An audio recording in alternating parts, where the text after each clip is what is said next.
It's the showdown we've all been waiting for. The ultimate Test cricket battle of the century. Steve Smith versus Joe Root. Two giants, two titans, two men who have redefined what it means to be the king of Test cricket. They're not just the best of their generation. They've become symbols, icons, legends. But in 2025, the question remains, who wears the crown as the undisputed king of Test cricket? Is it Steve Smith, the unorthodox genius from Australia who has terrorized bowlers across the globe? Or is it Joe Root, England's rock, the man who has shouldered the hopes of an entire cricketing nation through thick and thin? This isn't just a debate about statistics. This is a clash of cricketing philosophies, styles, and personalities. Both men have the records, the moments, and the mental fortitude to claim the throne. But when you break it down, the answer is more controversial than you might think. So let's dig into the drama, the numbers, and the legacy of two of the finest batsmen to ever grace a cricket field, and settle the most fiercely contested question in cricket today. Who truly deserves the title of King of Test Cricket in 2025?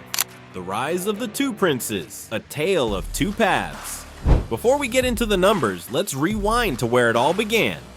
Two men born in different worlds who grew to become the faces of their respective teams. Steve Smith's unlikely ascension, the rise of the outcast genius. Let's talk about the Aussie. Steve Smith, born in Sydney on June 2nd, 1989, had a cricketing journey that wasn't supposed to happen. Here's the thing about Steve Smith, his entry into the world of Test cricket wasn't a story of destiny. It wasn't like he was the chosen one. This was a man who started his career as a leg spinner, an underdog trying to carve out a place in a team filled with established stars. But in 2013, everything changed. Smith found himself with a bat in hand, and what followed was nothing short of a cricketing revolution. He didn't just become Australia's best batsman, he became one of the best in the world. His technique, unorthodox, his approach, unpredictable, but his numbers, absolutely world class. Here's where the controversy begins. Is Smith's success due to a unique technique, or is it simply the result of a system that caters to his style of play? While his eccentric batting has been lauded, many argue that it's the Australia advantage, a team of world-class fast bowlers, aggressive coaching, and home conditions that has inflated his numbers. Smith's dominance, they say, doesn't carry the same weight as Root's, who's had to battle with the pressures of English conditions and a sometimes brittle batting order. Joe Root's steady climb, England's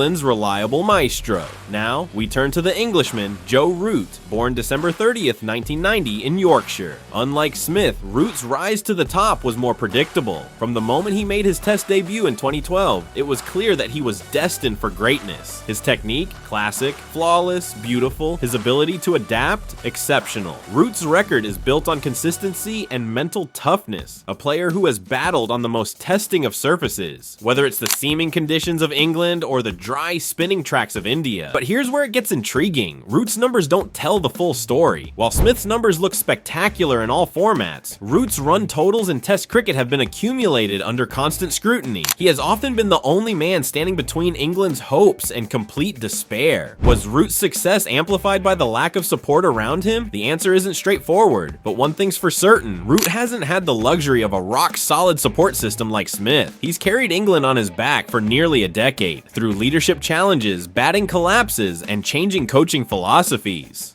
The stats showdown, numbers don't lie, but they don't tell the whole truth either. It's time to get into the heart of the matter. Who's truly the better batsman? Steve Smith's stats, an outlier in every sense. Matches played, 85. Runs scored, 8,200 plus. Batting average, 61.5. Centuries, 27. Highest score, 239. Strike rate, 55.6. For a Test batsman, pretty aggressive. Steve Smith's numbers are the stuff of legend. An average of 61.5 in Test cricket is nothing short of obscene. It puts him in the company of the all-time greats, Bradman, Tendulkar, Lara. Smith's consistency across conditions and formats is unheard of. He's demolished some of the best bowlers in the world, from India's spinners to South Africa's pace attack. But let's ask the tough question. Is Smith's dominance a product of Australia's fast bowling heavy attack and home-friendly wickets? Has Smith benefited from playing in an era where the Australian team's overall strength, especially in Test cricket, has often overshadowed the rest? Joe Root's stats, the relentless machine.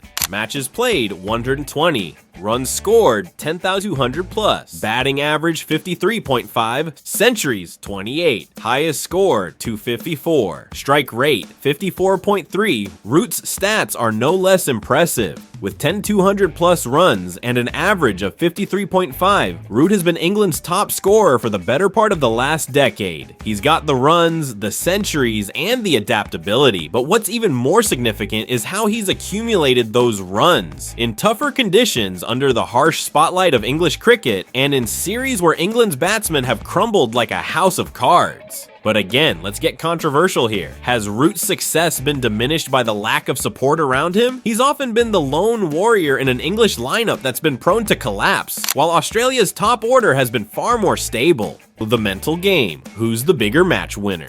At the highest level, Test cricket is not just about runs. It's about handling pressure, mental fortitude, and the ability to make the big score when the game is on the line. Steve Smith thrives in the big moments. His performance in the 2019 Ashes, scoring a truckload of runs despite the pressure of a nation's expectations, proved that Smith is a man who can dominate when it matters most. His resilience after returning from the ball tampering scandal, a testament to his mental toughness. Joe Root, on the other hand, has been a consistent presence for England, but has sometimes struggled in the most crucial moments. Can he be counted on when the chips are down? Critics point to Root's inability to win series abroad, especially in the subcontinent, as a weakness. However, his ability to score big runs consistently, even in the most challenging circumstances, speaks volumes about his determination. The legacy. Who will be remembered as the true king? As we look to 2025 and beyond, one thing is clear. The battle between Smith and Root will define the next era of Test cricket, but legacy is about more than just numbers. Steve Smith's unorthodox genius will likely continue to be remembered for its brilliance. His influence on the game, his battles against the best, and his role in Australia's dominance will cement his place in cricketing folklore. Smith will be remembered as a once-in-a-generation batsman, someone whose sheer talent made him nearly untouchable. But Joe Root, the embodiment of England's cricketing spirit, will be remembered as a player who fought the odds, who was the backbone of a nation's cricket team for over a decade. Despite the constant turmoil around him, Root kept pushing forward, always scoring, always leading, and always staying true to the values of English cricket. His legacy, while perhaps less flamboyant than Smith's, will be defined by his unwavering consistency and his role in keeping English Test cricket relevant. The final verdict, who wears the crown in 2025? So after everything, the numbers, the controversies, the legacy, who is the true king of Test cricket in 2025? It's a tough one, but here's the truth. Steve Smith may have the better numbers, but Joe Root has the more difficult journey. In terms of raw brilliance, Smith has been the more dominant batsman, but Root has been the more reliable and mentally tough cricketer. For now, Steve Smith is the king of Test cricket in 2025. His unflinching consistency and unmatched ability to score big runs in any condition makes him a player without parallel. But don't discount Root just yet. His time is coming, and when it does, it will be a crowning moment in the history of Test cricket. What do you think? Is Smith the true king, or does Root deserve the crown? Drop your thoughts in the comments below and let's settle this once and for all.